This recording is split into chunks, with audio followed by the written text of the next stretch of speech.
mundur dikit nih. Jadi lucunya tuh aku dulu sempat ngefans banget ya, sampai sekarang pun aku masih ngefans sama Kak Titi ya, karena ya balik lagi aku dulu sering banget nontonin dia di TV, di bioskop gitu. Memang pas aku zaman aku masih sekolah sih. Kita sebenarnya sempat ketemu di salah satu project film di tahun 2017. Waktu itu aku masih jadi cameo yang temennya siapa yang gitu-gitu loh. Terus apa? Dulu tuh judulnya Insya Allah Sah. Iya, aku sempat main di situ. Insya Allah Sah itu film pertama aku kalau nggak salah, atau main generasi aku lupa. Aku ketemu Titi, dan yang aku sangat bikin aku happy itu pas ketemu lagi sama Kak Titi, itu masih ingat. Jadi dia tuh bilang, kayaknya kita tuh pernah ketemu loh di project ini, dan dia dari dulu tuh emang udah follow-followan. Jadi memang kayak happy aja sih bisa punya lawan main yang memang bisa saling menghargai satu sama lain. Nervous ya? Wah, nervous, pasti nervous ya. Ya, yang namanya juga dulu ngeliat dia gitu sebagai aktris yang aku suka, terus tiba-tiba satu frame jadi lawan main dan kita punya chemistry bareng, pasti nervous awalnya. Tapi alhamdulillah selama proses reading ternyata semuanya cepet banget cair ya.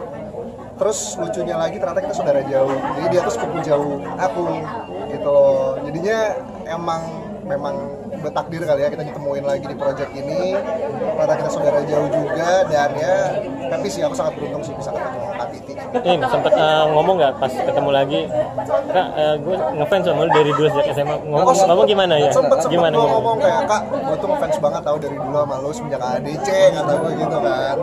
Terus kayak, oh iya, dan kita tuh saudaraan. Terus kayak, iya, aku tuh ternyata dikasih tau sama kakakku atau ibuku, ternyata kita saudaraan. Jadinya tuh ya apa ya, jadi lebih gampang cair lah sebenarnya dari situ. Dan ya kita sama-sama sering ketawa bareng, receh juga orangnya. Jadi saat kita reading di set sampai di luar set pun kita masih sering bareng, sering kontak-kontakan gitu sih.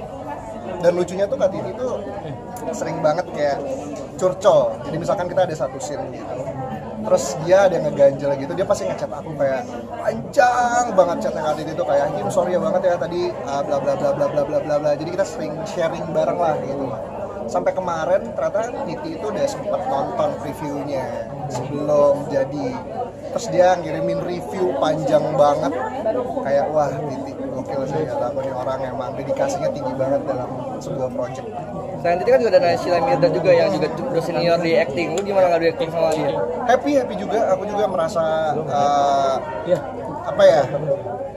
enak aja gitu punya lawan main yang memang mereka tuh sudah punya pengalaman yang sangat banyak gitu. Jadinya kan aku bisa belajar banyak banget pelajaran yang aku bisa dapat dari mereka, terutama gimana cara mereka bisa nangis secepat itu dan gimana caranya nangis mereka tuh bisa nular ke lawan main ataupun penonton gitu loh. Happy aja jadinya, kayak wah Nay ternyata bukan orang yang, maksudnya kan aku sering lihat dia di sinetron dan sebagainya, tapi kan balik lagi acting tuh menurut aku semuanya sama aja gitu, tergantung posisinya masing-masing, tempatnya di mana. Dan saat di film aku ketemu dia, happy aja sih, ternyata aku bisa banyak belajar gitu dari dia. Happy, lebih gampang nangis di dekat Titi Kamal apa Naysila Mirdad? Dua-duanya. Gampang nangis juga. Kalau Mirdad kan nangis mulu tuh. Iya, aku ketularan nangis gara-gara mereka berdua sih sebenarnya. Dan aku memang bisa dibilang ya cowok mungkin susah kali ya buat nge-call emosi, apalagi nangis dan sebagainya. Tapi untungnya aku dapat lawan main yang sangat hebat, jadinya enak gitu loh, bisa ngeluarin emosinya lebih cepet lah. Mungkin ada scene yang dianggap paling emosional gitu. Emosional, Sinta Bayun, nanti ada satu scene Sinta Bayun, ini nggak spoiler ya, tapi karena memang udah ada di trailernya juga, ada satu Sinta Bayun, itu scene yang cukup emosional. Terus scene dimana di trailer juga ada tadi yang dialog aku tuh, apa kamu nggak ada perasaan sedikit pun sama aku. Nah itu tuh cukup emosional karena di situ aku ngungkapin perasaan aku selama ini. Arlo sama Oim tuh jauh nggak sih? Karena kalau Arlo kayak agak sedikit selingkuh apa gimana, ada permain perasaan nih.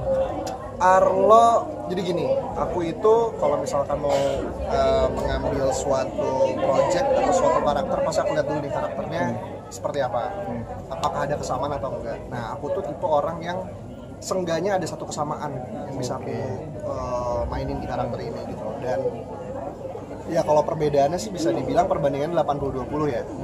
jauh banget sebenarnya, tapi ada beberapa kesamaan yang bisa aku mainin nih di sini nih gitu loh. Mungkin lebih ke arah dia orangnya tidak terlalu banyak bicara, terus dia lebih memendam dibanding mengungkapkan, jadinya kan lebih enak lah maininnya gitu. Itu kesamaannya. Kenapa? Itu kesamaan sama Ade dulu. Itu kesamaannya. Kalau ya balik lagi ya, alhamdulillah aku tidak fatherless.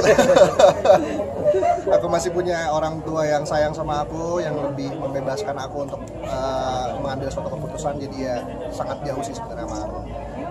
Tapi dari film ini ada pesan moralnya apa sih yang buat kamu sendiri sekarang udah nikah gitu ya? Waduh, oke. Tabayun sih. Itu lucu banget menurut aku. Aku tuh selama ini selalu dengar kata tabayun, tapi saat aku baca skrip ini, saat aku tahu artinya, ternyata memang sangat relate dengan yang terjadi di